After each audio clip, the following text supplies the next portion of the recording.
All right, let's talk about place command and why this is going to be so helpful for you. So a lot of dogs, they challenge authority, if you will, right? They're just really trying to see if they can get away with pushing until you give up. So that's kind of what she's doing now. And show her I can guide her into staying here on my authority. Okay, sit. So it's really just like this, especially at the beginning. You're going to just hang out with the dog. You're not really going anywhere.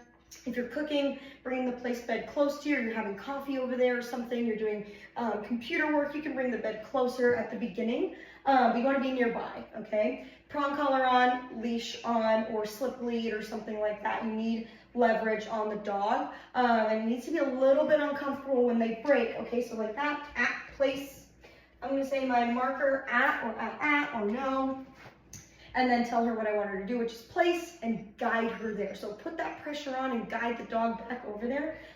Place, good girl, good job. And the goal is she can stay there without me correcting her as much. But if I have to give my correction marker, at the negative mark, and place again or whatever, she'll stop herself and fix herself before I get over there. So this is all the conditioning phase, the teaching phase, showing her and guiding her and being that leader for her and that figure, okay? And so it can be a little stressful sometimes. She's panting a little heavier now. A lot of people see that and then they go, oh my gosh, the dog's stressed out, we have to give up.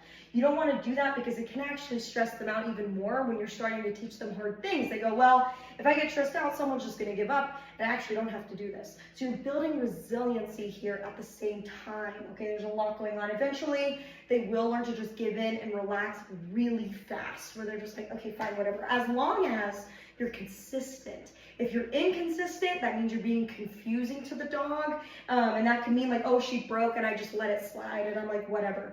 One, there's the inconsistency and confusion. She doesn't know what she's supposed to do.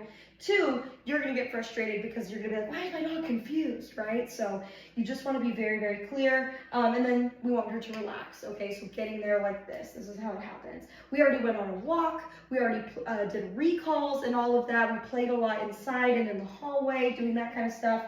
I like doing all of that first and then doing this and having them stay and hold it. So after all of that, after we just turned the dog's brain on, we want to turn it off on our terms. And so that way the dog doesn't continue to seek out more and more activity, and then you create this beast that you can't keep up with, right? A lot of people do that on accident. So we need to bring the dog down. We need them to turn off.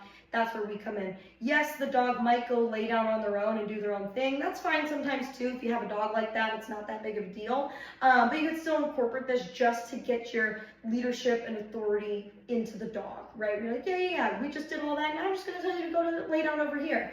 I would say, if it's a really hot day, make sure the dog cools off before you put them on a bed like this. If you have a raised bed that's off the ground and not that material, you could always use that too. One of the cot beds, the place beds, you know, so that's fine too. But anyway, so yeah, so this is what we're doing. So now, eventually as you go on, you want to challenge the dog where you're not next to them. And that can be what we call distance, duration, distraction, right? So, let's see here. Good girl. Good girl. Regulating herself. That's fine. I have no problem if the dog wants to get comfortable. They just can't get off the bed, okay? So they can sit or lay down on that. From my eyes, either way, fine, all right? Now anyway, so distance, duration, distraction, it's a whole nother part of dog training.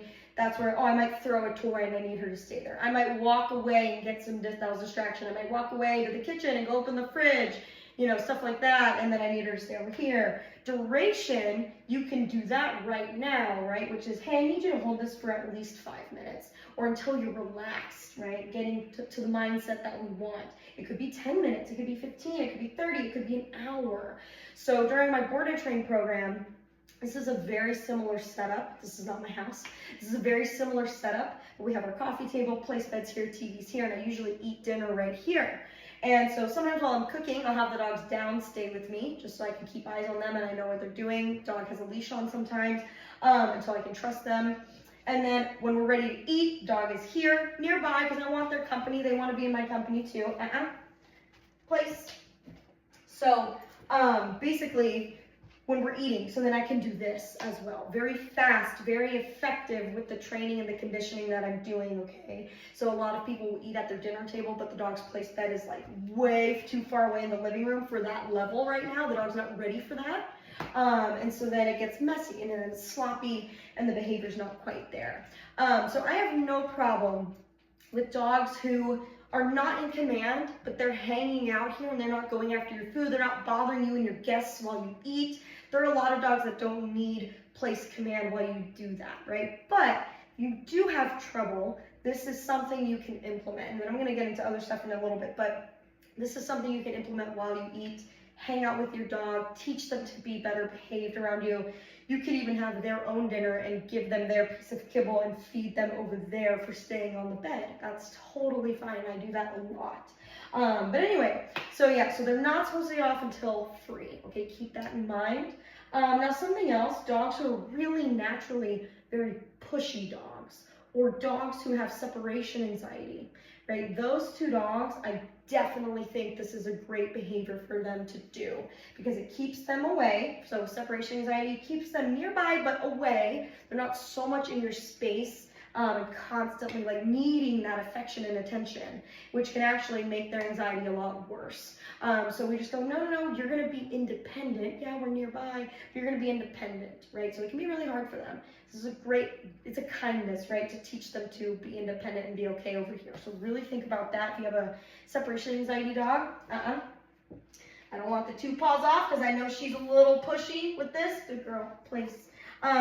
So pushiness, like what I just mentioned right there, is her trying to break command over and over and over and seeing if I'm going to give in and letting that happen. So if you have a dog like that, it's true. Good girl, place. It's true they might not fully understand what you want yet.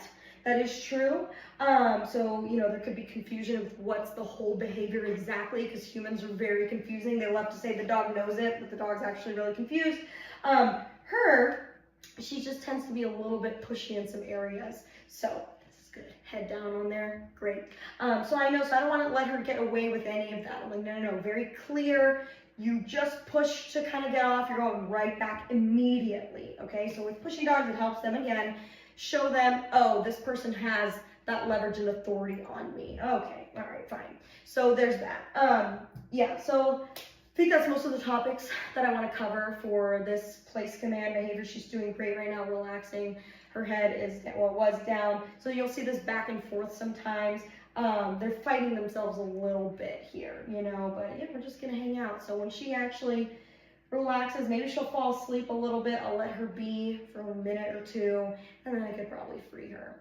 But if you were eating dinner, just let them be like that. Let them lie right there, nice and relaxed. So anyway, gotta keep working on it. I'm gonna try to get up and go turn that off, and we'll just work through it and see what happens here. Place. I'm gonna remind them what to do, okay, before I get up.